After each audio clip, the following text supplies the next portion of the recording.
Pessoal, pra finalizar, ó. Aqui.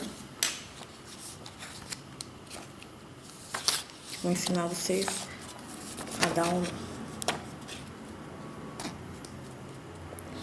O último aqui.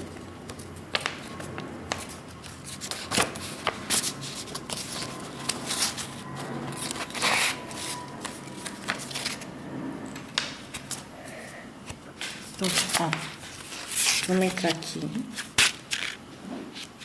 Deixa eu puxar aqui que ficou sobrando. Ó, fazer assim. Passar por aqui. O último.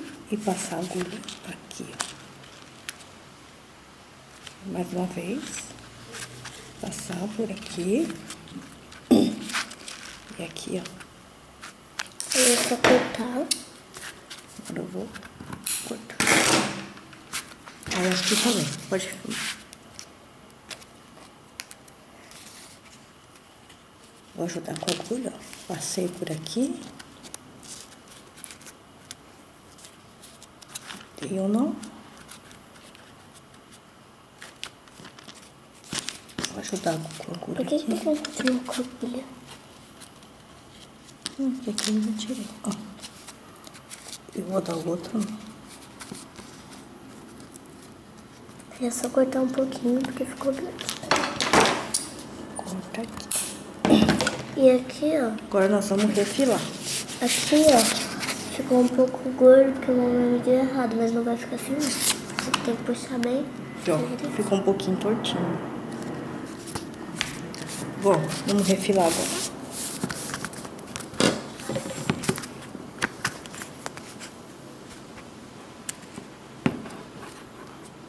Não tem problema se usar essa outra régua, não, né? Ó.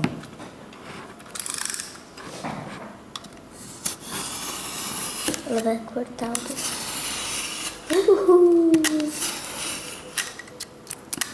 o papel. Sempre dá lombada pra fora. Coloca aqui. Agora.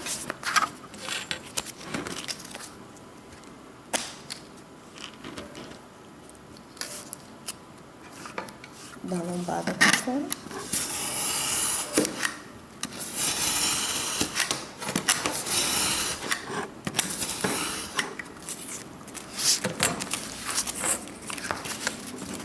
E aqui.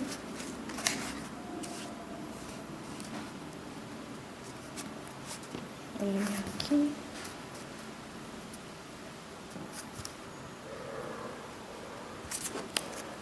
E aqui.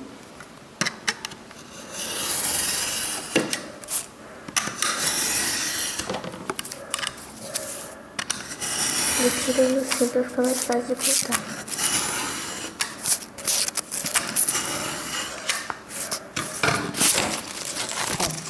Costura correntinha.